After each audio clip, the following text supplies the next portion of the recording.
बोलो जयकारा बोल मेरे श्री गुरु महाराज की जय। बोलो मेरे श्री नंगली निवासी भगवान की जय। बोलो मेरे दयालु श्री परमहंस दयाल जी महाराज की जय। बोलो मेरे श्री निजातम भगवान की जय। बोलो मेरे श्री प्रेम भगवान की जय। श्री निजातम बोध का 17वें दिन का पाठ और आज के प्रसंग का शीर्षक है भृतहरि।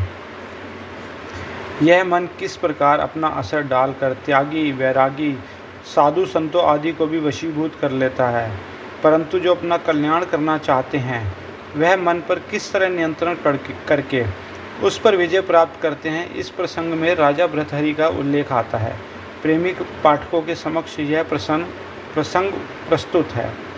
जब राजा भृतहरि ने राज्य का त्याग गुरु आज्ञा से संन्यास दीक्षा ग्रहण की थी तो भ्रमण करते करते एक बार वह किसी शहर से गुजर रहे थे।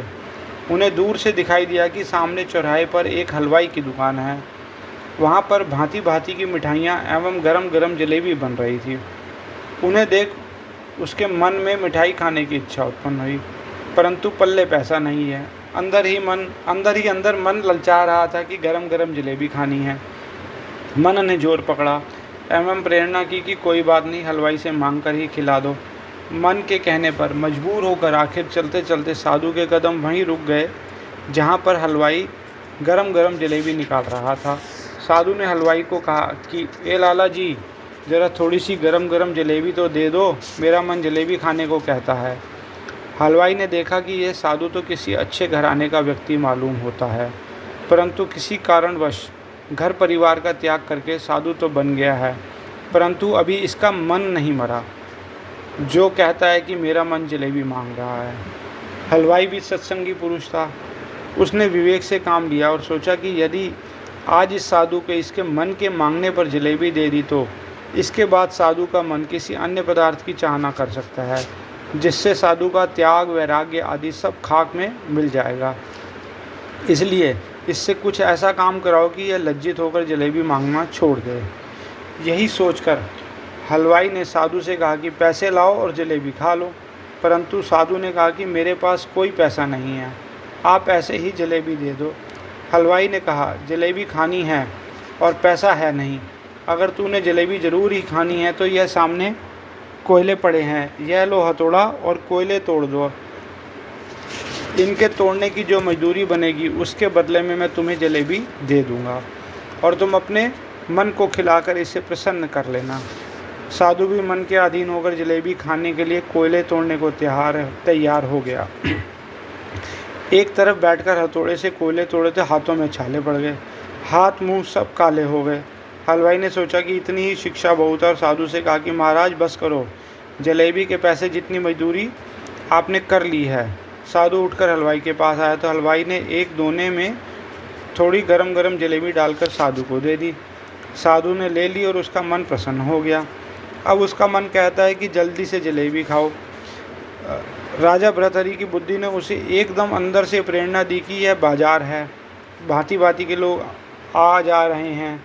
वो देखेंगे कि एक भगवे लिबास में साधु रास्ते में मिठाई खाता जा रहा है, ऐसा करना मेरे लिए शर्म की बात होगी। उचित यही है कि शहर से बाहर जाकर किसी एकांत स्थान पर वृक्ष की छाया में बैठकर खाएं।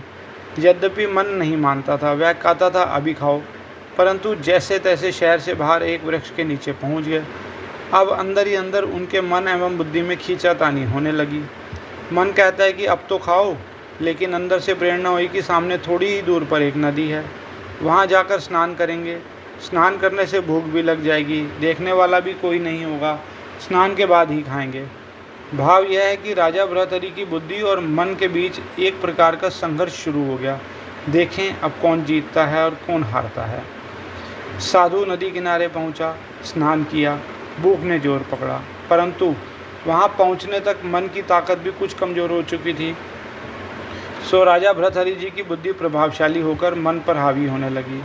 साधु ने अपने ही मन से कहा, ए मूर्ख मन, तूने आज मुझसे जलेबी के लालच में हलवाई की नौकरी करवाई, हाथ पैर मुंह सब कुछ ही काला करा दिया। क्या घर में इन चीज़ों की कमी थी? ठहर, अब तेरी खबर लेता हूँ। तब उन्होंने बाएं हाथ से जलेबी का दोना उठाया तथा दाएं हाथ से एक जलेबी उठाई। मन खुश था कि अब तो मिठाई खाएंगे, परंतु साधु की बुद्धि बलवती हो चुकी थी। उन्होंने उस जलेबी को मन को दिखाकर नदी में फेंक दिया। भाव यह है कि एक एक करके सब जलेबी नदी में फेंक दी, मन को कुछ भी नहीं दिया और बोले, लाल जड़ित मंडप तजे तजी सहसर नार, अजहू कामना ना तजी रे मन तोहे धिक्कार। पाठक वृंद, इस प्रकरण से भली भांति मन की चंचलता को समझ गए होंगे कि यह मन कितना चंचल है। मन को चंचलता को खत्म करने का साधन गुरु नानक देव जी ने इस प्रकार बताया है कि मन बेचे सतगुरु के पास, तिस सेवक के कारज रास। सच तो यह है कि जो मन पर नियंत्रण कर लेता है वह हमेशा सुखी रहता है। उसे लोभ, मोह, अहंकार आदि दुखी नहीं कर सकते।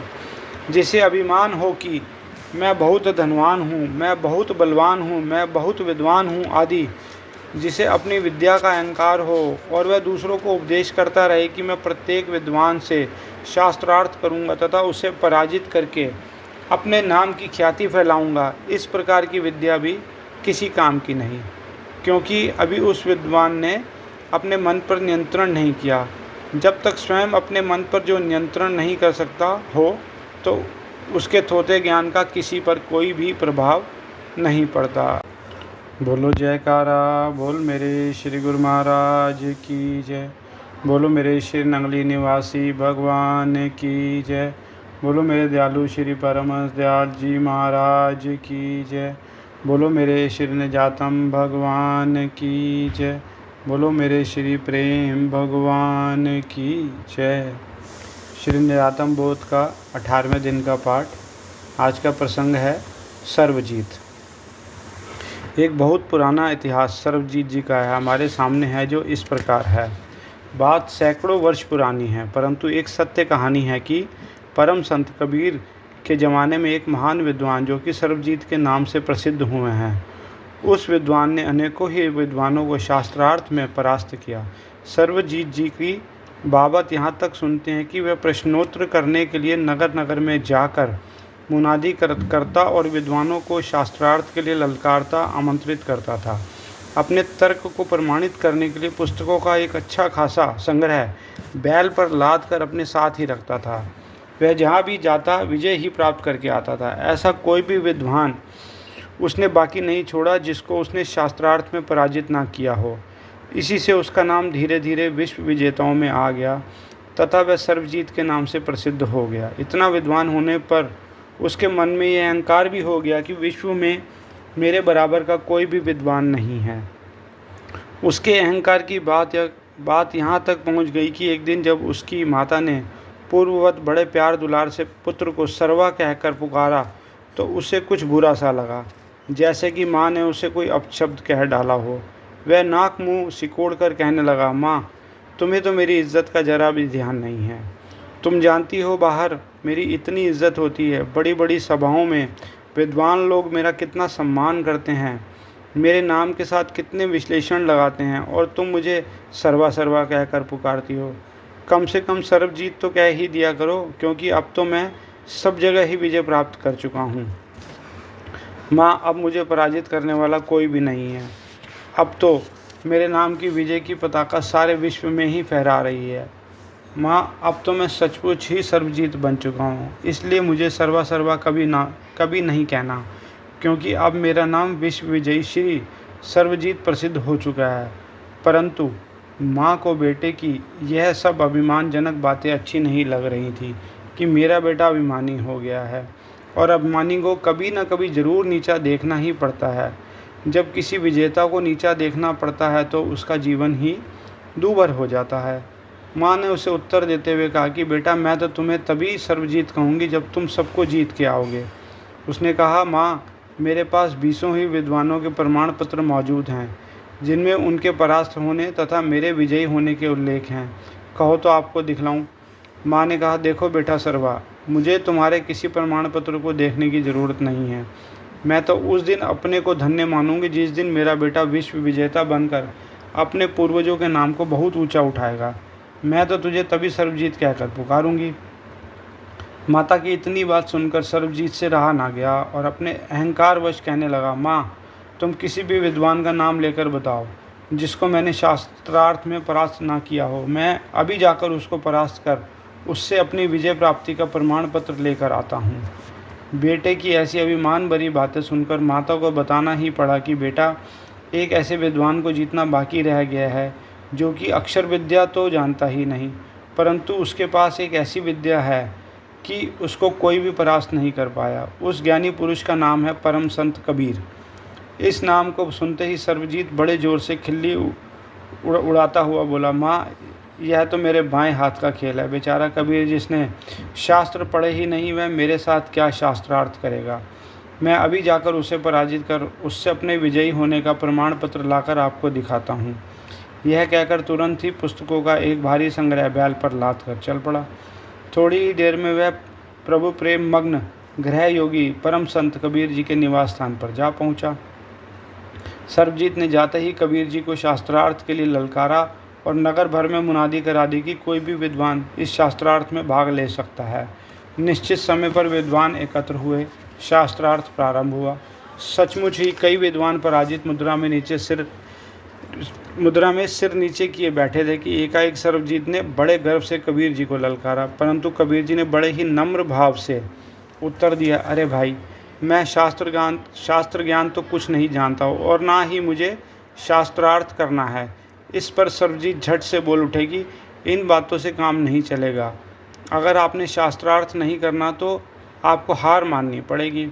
यह लिखकर देना पड़ेगा कि इस शास्त्रार्थ में सर्वजीत जी जीते और कबीर जी हारे। परंतु सीधे साधे संत ने फिर भी प्रेम से उत्तर दिया कि अरे भाई, हम कुछ भी पढ़ना लिखना नहीं जानते।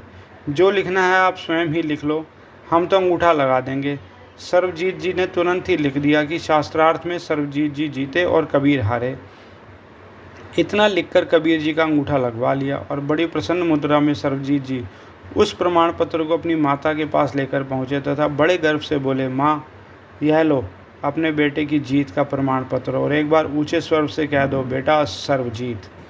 परंतु माँ इस बात को मानने के लिए तैयार ही नहीं। फिर भी बेटे को सर्वा कहकर पुकारा और बोली, सर्वा, ज़रा मेरे पास आकर सुनाओ तो इसमें क्या लिखा है। इस पर बेटे ने बड़े ऊंचे स्वर से वह प्रमाण पत्र अपनी माँ को पढ़कर सुनाया, जिसमें यह लिखा था कि आज कबीर जी और पंडित सर्वजीत में शास्त्रार्थ हुआ, जिसमें सर्वजीत हारे और कबीर जी जीते। ऐसा पढ़कर सर्वजीत जी एक बार फिर आश्चर्य में पड़ गए कि यह आखिर क्या जादू है जो कि मैं अपने हाथ से लिखता हूँ और पढ़कर देखता हूँ कि कबीर जी हारे और पंडित सर्वजीत जी जीते, मगर माँ के सामने आते ही सब उलट पुलट हो जाता है। तब सर्वजीत माँ से पूछता है, माँ, यह क्या भेद है, ऐसा क्यों होता है। तब माँ ने बताया कि बेटा, यह हार जीत अक्षरों से या विद्वत्ता से नहीं होती, इसके लिए अपने आप को जीतना पड़ता है। मन इंद्रियों पर विजय प्राप्त करनी पड़ती है। बेटा, अगर जीतना है तो पहले अपने मन को जीतना सीखो। कबीर जैसे किसी महापुरुष की शरण में जाओ, वह ही तुम्हें इस बात का भेद बताएंगे कि विजयी बनने का क्या उपाय है। माँ की आज्ञा का पालन करते हुए सर्वजीत कबीर जी की शरण में गए।